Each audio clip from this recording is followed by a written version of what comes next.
صبحتون بخیر. خوبید؟ ما الان اومدیم به خیابون نعنان که ایستگاه بیکر استریتیم. قراره بریم بیکر استریت 221 بی. با ما باشید.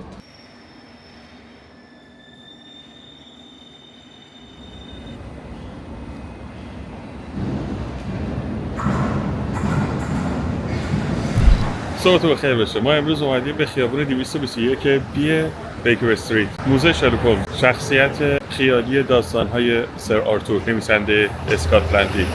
این خونه ای که الان اینجا موزه است تو سال 1815 تقریبا اون موقع ساخته شده، یعنی تقریبا هم دوره بوده با اون کتاب‌های شرلوک هولمز. شرلوک و واتسون تو کتاب‌ها بین سال 1881 تا 1904 ظاهرا تو 221 بی بیکر استریت زندگی می‌کردن، ولی اون موقع اصلا شماره 221 توی خیابون وجود نداشته. چند وقت بعدش خیابونا رو که داشتن تمدید میکردن دوباره شماره گذاری میکردن، ساختمان اداری ابی نشنال تو شماره 219 تا 229 بود. شروع کرد نامه‌هایی از طرفدارای شرلوک هولمز رو دریافت کردن و جواب دادن. حتی منشی مخصوص هم میذارن واسه جواب دادن به نامه‌های شرلوک هولمز.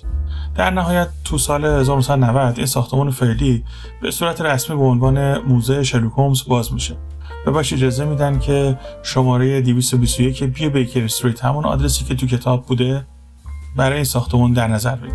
این ساختمون کلا 3 طبقه است. طبقه همکف همونجوری که می‌بینید اینجا فروشگاه است و طبقه اول همون بخش اتاق نشیمن و اتاق خواب شرلوک، طبقه دوم اتاق دکتر واتسون و خانم هاتسون و طبقه سوم بالایی هم که جای مجسمه هاست و پروفسور موریارتی و مجرم ها و یه توالت انباری و چمدونا.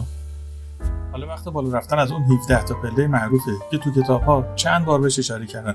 هر بار مشتری‌ها میومدن سراغ شرلوک، اول باید این پله‌ها رو میرفتن بالا تا اونو ببینن. حالا نوبت ماست. شومینه بزرگ چدنی وسط دیوار با آینه و ساعت کلی خرت و پرت توی تاقچه. 2 تا صندلی اصلی کنار این شومینه، جایی که شرلوک و واتسون می‌نشستن و کیسا رو مرور می‌کردن. میز کار شرلوک هم همونجوری که می‌بینید کنار پنجره، پر از لوله‌های شیشه‌ای و ابزار آزمایش و یادداشت‌ها و ویولونی که تکیه داده شده به میز و عکس‌ها و بطری‌هاست.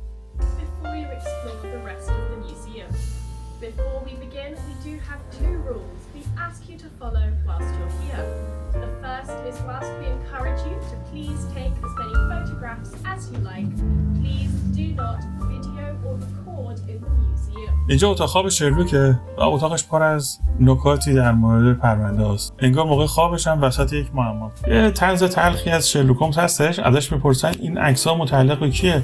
میگه اینا خانواده منه. ولی اگر داستان رو بدونید، شرلوک هولمز خانواده‌ای نداره به جز برادرش مایکرافت و در واقع اینا قاتلان سریالی هستن. اینجا اتاق دکتر واتسونه. اگه شرلوک و مغز ماجرا در نظر بگیریم، واتسون هم کسی بوده که داستانا رو واسه ما تعریف کرده. این اتاق یکم مرتب‌تر از اتاق شرلوک هولمز، منطقی و آروم‌تره و توش دفتر یادداشت و وسایل پزشکی و کیف دکتر و کتاب‌های پزشکی.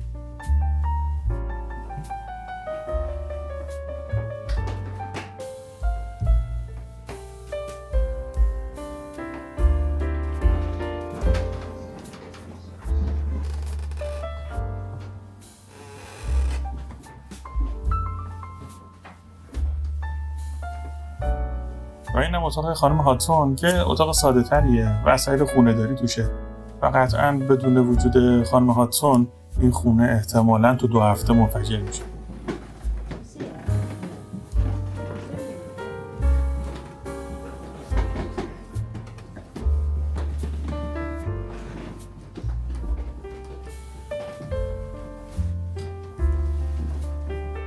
این طبقه مثل یک موزه زنده از خود داستاناست. اینجا با مجسمه ها صحنه هایی از معروف ترین پرونده ها رو بازسازی کردن، از موریارتی گرفته تا قربانی ها و مجرم های دیگه. یه جورایی انگار از ذهن شرلوک پریدی بیرون و وارد دنیای تصویری داستان ها شدی.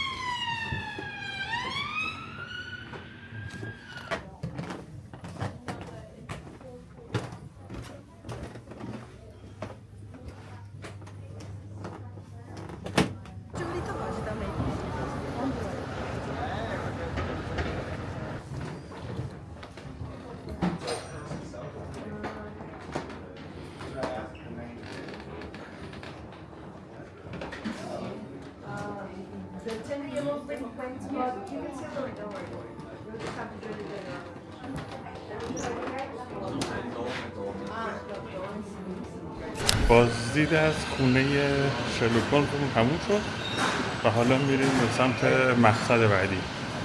با ما باشید.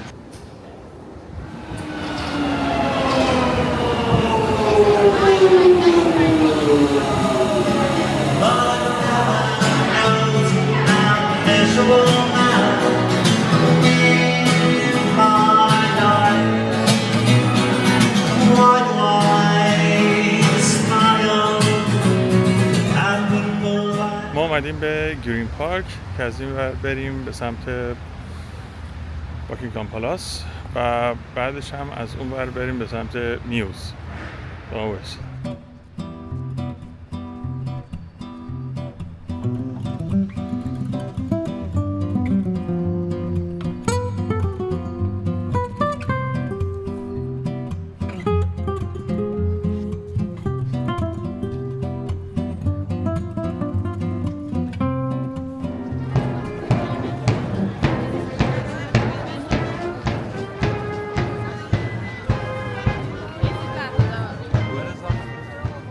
یکی از مراسم‌های جذاب و دیدنی واسه توریستا این تغییر گارد هستش که جلوی دروازه اصلی برگزار میشه. همونجا که دیدید ما دیر رسیدیم و این مراسم تموم شد. ما داشتیم میرفتیم میوز، بعد دیدیم که در باکینگهام پالاس خیلی شلوغه، یعنی محوطه جلوش خیلی شلوغه. بعد دیدیم که دارن موزیک میزنن و رژه میرن و اینا. بعد فهمیدیم که تعویض گارد دارن و البته ما خب یه مقدار دیر رسیدیم. جمعیت هم چون خیلی شلوغ بود نتونستیم از جلو واسهتون فیلم برداری کنیم.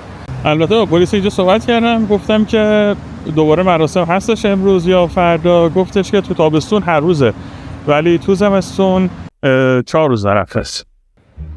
رویال میوز یکی از فعالترین استبل‌های سلطنتی تو جهان حساب میشه. اینجا همون جایی که کالسکه‌های طلایی، اسب‌های سلطنتی و خودروهای رسمی خانواده سلطنتی بریتانیا رو نگه می‌داره. از سال 1820 به دستور پادشاه جورج چهارم این مکان به محل اصلی نگهداری وسایل نقلیه سلطنتی تبدیل میشه و از اون زمان تا امروز هنوز هم استفاده میشه. یعنی چیزی که میبینید فقط موزه نیستش، واقعا محل کار و آماده‌سازی رسمی واسه رویدادهای سلطنتی. این کالسکه یه نوع کالسکه استیت کوچ هستش. واسه مراسم‌های رسمی سبکتر، جابجایی مقامات و مناسبت‌هایی که کالسکه طلایی سنگین نیاز نیستش، از این استفاده میکنه. این رولز رویس سلطنتی یکی از رولز رویس های مدل فانتومه. این ماشین فوق‌العاده کمیاب و تشریفاتی فقط واسه اعضای ارشد خانواده سلطنتی استفاده می‌شده. واسه مراسم‌های رسمی، جابجایی ملکه الیزابت دوم و جابجایی شاهزاده ارشد. سالها ملکه الیزابت دوم با همین مدل ماشین تو مراسم‌ها رفت و آمد می‌کرد. این کالسکه آیریش استیت کوچ هستش، بیش از 160 ساله که برای حمل و نقل پادشاه و ملکه بریتانیا تو مراسم‌های رسمی استفاده میشه. بدنه اصلی اون از چوب تقویت شده است و روی اومدن طلاکوبی کرده. چراغ‌های جلویی پشتش با قاب‌های طلاکوب و شیشه‌های کریستالی طراحی شده. اتصالاتش، لوله‌ها و دستگیرها همه از برنز ساخته شدن و بعد اومدن با لایه‌های نازک طلا اونا رو پوشوندن. سیستم تعلیقی هم که داره این باعث میشه حرکت کالسکه نرم‌تر باشه، چون این وسیله واسه مسیر کاخ باکینگهام تا پارلمان تو روزهای مهم طراحی شده. اینجا همیشه محل نگهداری اسب نبوده. تا قرن 14 برای نگهداری پرنده‌های شکاری استفاده می‌شده. در قرن 19 ملکه ویکتوریا دستور بازسازی اینجا رو صادر می‌کنه که کالسکه‌های سلطنتی در جای شایسته نگهداری بشن. این کالسکه طلایی افسانه‌ای پر از ترین هاست. معروف ترین، سنگین ترین، نمادی ترین، تاریخی ترین کالسکه پادشاهی بریتانیا. این کالسکه تو سال 1762 واسه پادشاه جورج سوم ساخته میشه، زمانی که امپراتوری بریتانیا تو اوج قدرتش بود. نسل‌های پادشاه‌ها و ملکه‌ها داخل همین کالسکه طلایی نشستن. از ملکه ویکتوریا تا ملکه الیزابت و امروز هم چارلز سوم. وزنش اونقدر زیاده که گاهی حتی اسبام از حرکتش عاجز میشن. میگن 8 تا اسب نیازه که اینو حرکت بده. اما همین سختی، همین سنگینی بخشی از نماد قدرت سلطنتشونه. کالسکه‌ای که فقط برای لحظه‌ای حرکت میکنه که تاریخ قراره ورق بخوره. ولی با این همه حتی موقع سواری هم داخلش راحت نیست. ملکه الیزابت خودش گفته بود که سواری داخلش مثل اینه که روی موج‌های دریا باشی. افراد خانواده سلطنتی موقعی که میخوان از کالسکه پیاده شن، از داخل دستگیری نداره، از بیرون دستگیری داره که بعد از بیرون باز کنن اونا پیاده شن. در رو باز میکنن و اونا هم دست اون کسی که باز کرده رو میگیرن و میان پایین. توی یکی از این مراسم ها اوایل قرن 19 وقتی که کالسکه وامیسته، در سمت پادشاه به دلیل وزن زیاد و تزیینات و لرزش های مسیح گیر میکنه و خدمه نمیتونن در رو باز کنن. هر چی تلاش میکنن باز نمیشه و دور میزنن و میرن از اون سمت در ملکه کالسکه رو باز میکنه و پادشاه مجبور از اون طرف پیاده شه و این باعث ناراحتی پادشاه میشه. البته هرچند که خدمه ترجیح میدادن اون در باز کنن به خاطر که اون در تزیینات کمتری داشت و سنگینی کمتری داشت و راحت‌تر باز میشد. در تاریخ 6 می 2023 ملکه و پادشاه انگلیس با همین کالسکه از محل تاجگذاری که همون وستمینستر ابی هستش به سمت کاخ باکینگهام رفتن. واسه اینکه خیابونه اصلی شهر رو نراندن و میخواستن یه تمرینی داشته باشن قبل از مراسم، میان روز 3 می نیمه شب کالسکه رو میبرن بیرون و این تمرین رو انجام میدن. و یک چیز جالب اینی که این کالسکه چوبیه و روش ورقه های طلایی کار شده.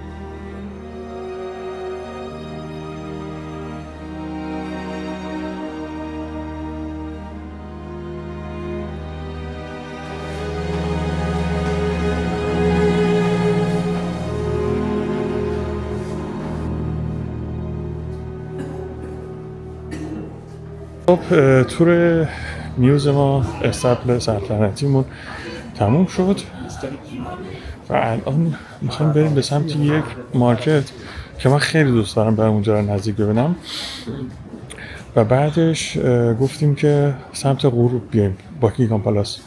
لحظه آخری که میخواستیم از استبل سلطنتی بیایم بیرون، به خانمی که اونجا مسئول بود یکی از این پلیس ها گفتم که من میتونم برم دوباره اسبا رو ببینم. گفت آره.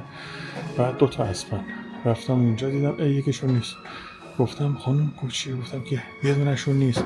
گفت رفته برای تمرین.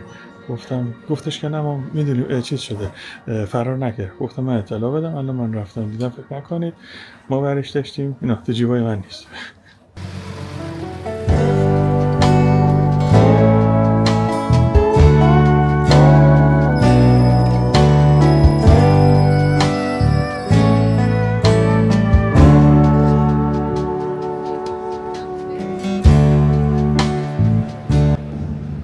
مارکت یه بازار شلوغ و جذابه که تقریبا بیش از 1000 سال قدمت داره. یکی از اولین مراکز خرید و فروش تو لندن حساب میشه، جایی که روستایی‌ها، ماهیگیرها و تاجران کالاشون رو میآوردن اینجا کنار رودخونه تیمز مبادله میکردن. تو طول قرن‌ها اتفاقات زیادی واسه اینجا افتاده، از آتش سوزی و بیماری و جنگ گرفته تا حتی خرابکاری که باعث چندین بار اینجا رو ببندن دوباره بسازن. ولی چیزی که اینجا ثابته این انرژیشه. بالاخره ما تونستیم روز آخر سفرمون تو لندن بیایم این مارکت رو ببینیم، بار مارکت، و الان اومدیم تو صف این غذا واسطیم.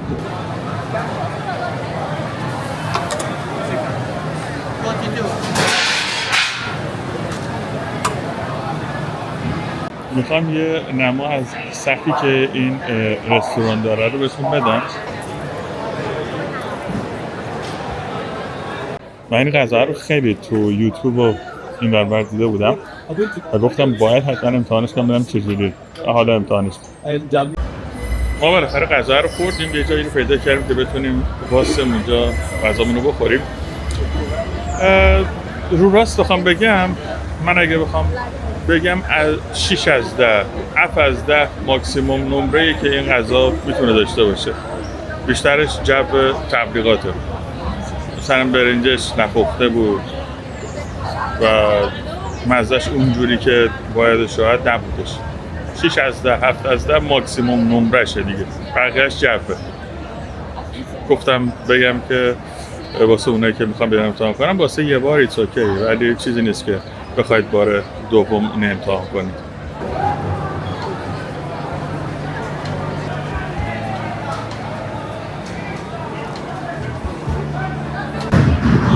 اومدیم تو صف که بریم توت فرنگی و شکلات بگیریم. یادم چی می‌خواستیم بگیریم، یعنی حقیقتش دهنم افتاد بس همین یادم. واسه منی که توت فرنگی خیلی دوست داشتم واقعا اینو. فقط این که مزه شکلاتش مثل این شکلاتای ارز و قیمت بود، یه مزه خاصی داشت. تو خونه هم میشه درست کردین و بازم اینم شب تبلیغات ما امتحان کردیم، خواستیم به شما هم بگیم، ولی اگه میخواید یه بار امتحان کنید داره یه بار میارزه. اینم تقریبا 8 از 10 اوکیه، ولی شکلاتش خیلی شکلات بی خودی بود، ولی ترکیبش با توت فرنگی عالی. توت فرنگیش هم خوب بود. قیمتش هم 80 پوند بود و اون غذا قبلی هم 27 پوند.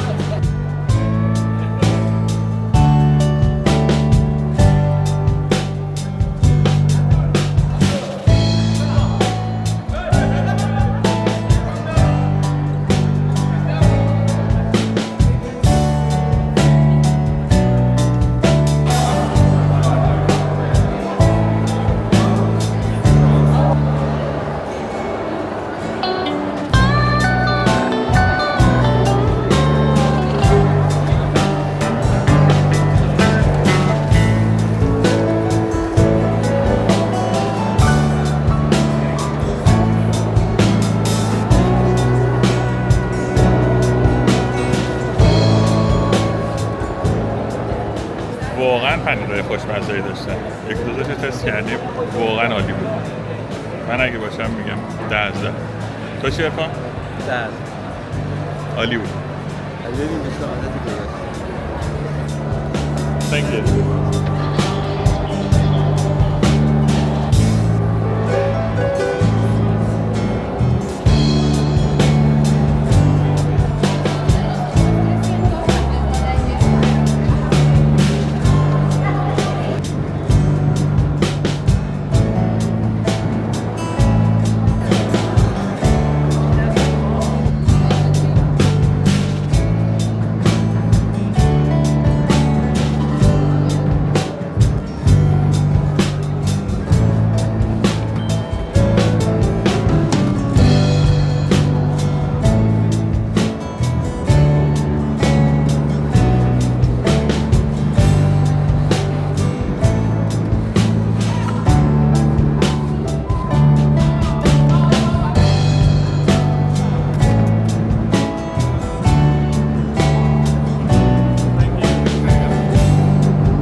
این سالت بیفه از همه اونا خوشمزه تر بود.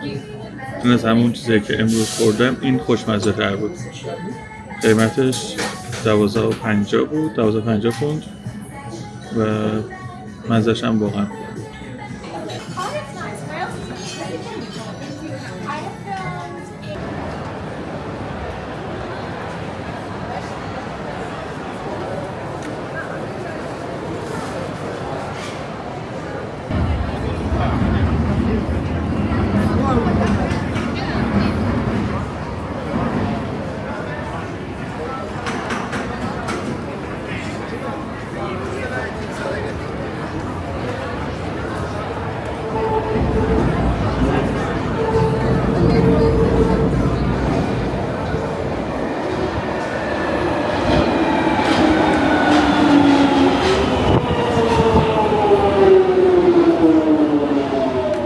تو قرن 18 هم دوک باکینگهام یه خونه‌ای میسازه که نشونه‌ای از ثروت و نفوذش باشه، ولی هیچ وقت تصور نمی‌کرد که یه روز این خونه بشه قلب پادشاهی بریتانیا.